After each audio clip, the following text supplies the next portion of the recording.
నమస్తే.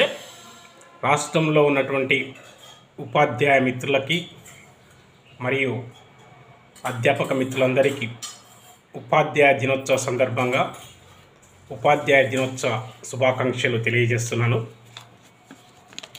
ఈరోజు మనం టీచర్స్ డే జరుపుకుంటున్నాం. కానీ మన టీచర్స్ అటు ఉపాధ్యాయులైనా అధ్యాపకులైనా శ్రమదోపిడికి గురవుతూ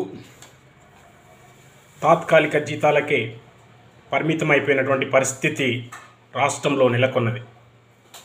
మరి ఉపాధ్యాయ దినోత్సవం రోజున ఉపాధ్యాయులకి అధ్యాపకులకి ఉత్తమ అవార్డులు అని చెప్పేసి ఒక ప్రభుత్వ కేటగిరీగానే క్రియేట్ చేసి వారికి ఇవ్వడం జరుగుతుంది.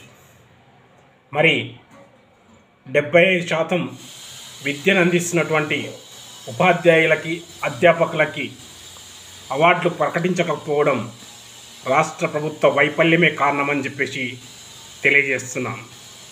అంతేకాకుండా రాష్ట్రంలోని ఉన్నత విద్యను అందిస్తున్న 80% అధ్యాపకులకి ఈరోజు శ్రమదోపిడికి గురవుతూ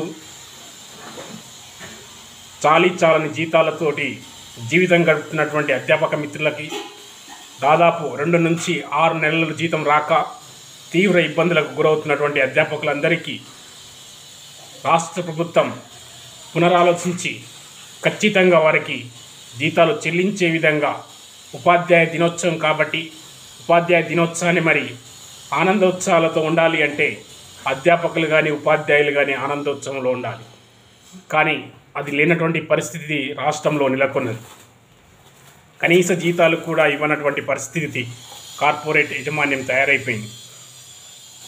యాజమాన్యాల వల్ల తీవ్ర ఇబ్బందులకు గురవుతున్నటువంటి ఉపాధ్యాయులు అధ్యాపకులు మరి రాష్ట్ర ప్రభుత్వం ఒక ప్రత్యేకమైనటువంటి చట్టం తెచ్చి ప్రైవేట్ ఉపాధ్యాయులకు అధ్యాపకులకు నెలసరి వేతనాలు ఒక పర్టికులర్ తేదీన ఇచ్చే విధంగా తగిన చర్యలు తీసుకోవాలని చెప్పేసి తెలియజేస్తున్నాం.